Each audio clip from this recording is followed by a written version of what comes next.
और खबर दिल्ली से आपको बता दें, बड़ी खबर है नई सरकार के शपथ ग्रहण को लेकर। ये बड़ी खबर आपको बता दें, राष्ट्रपति भवन से बाहर सरकार का शपथ ग्रहण हो सकता है। बड़ा बदलाव इस बार देखने को मिल सकता है। भारत मंडपम या कर्तव्य पथ पर राज तिलक हो सकता है। तो शपथ ग्रहण समारोह को लेकर अनौपचारिक बैठकें हो चुकी है, लेकिन सरकार बनने के बाद एक औपचारिक घोषणा भी की जाएगी। परंपराओं से हटकर इस बार नई शुरुआत करने जा रही है मोदी सरकार। हालांकि हमने देखा पहले भी कई बड़े निर्णय और कई बड़े बदलाव मोदी सरकार ने किए और इस बार भी कुछ बड़ा देखने को मिल सकता है। यानी कि अभी तक जो परंपरा चली आ रही थी, शपथ ग्रहण समारोह अभी तक राष्ट्रपति भवन में होता था, लेकिन अब बदलाव इस बार हो सकता है। करीब 8,000 मेहमान शामिल हो सकते हैं शपथ ग्रहण समारोह में।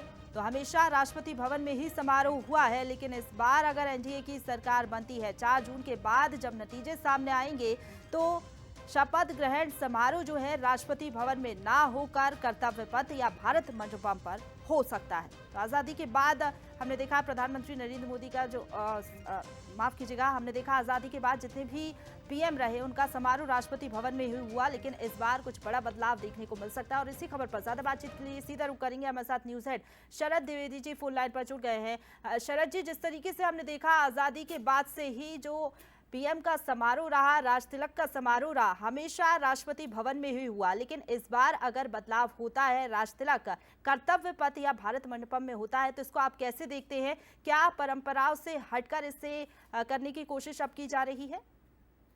मुझे तो लगता है प्रशंसा, ये चुनाव ही परंपरा से हटके रहा है।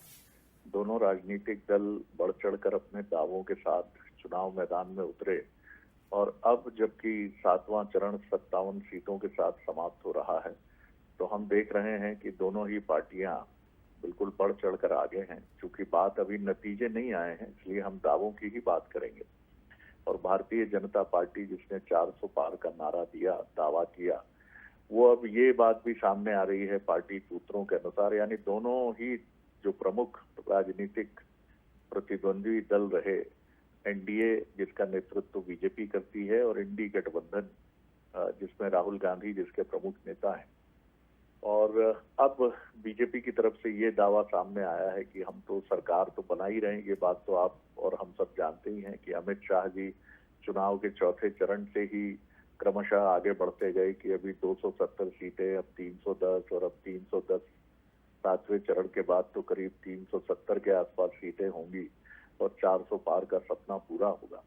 तो अब ये दावा भी सोर्सेज से, बीजेपी के अंदरूनी सोर्सेज से सामने आया है कि सरकार बनने के बाद जो शपथ ग्रहण का कार्यक्रम है वो भारत मंडपम में होगा और राष्ट्रपति भवन के बाहर होगा। शुभकामनाएं हैं बीजेपी को भी, कांग्रेस को भी, लेकिन इंतजार करना होगा। आज एग्जिट पोल से कुछ बहुत हद तक तस्वीर साफ होगी और 4 जून को जो एग्जैक्ट मतगणना के बाद का नतीजा होगा वो हमें ये बताएगा कि बीजेपी सरकार बना रही है या कुछ रद्दोबदल है।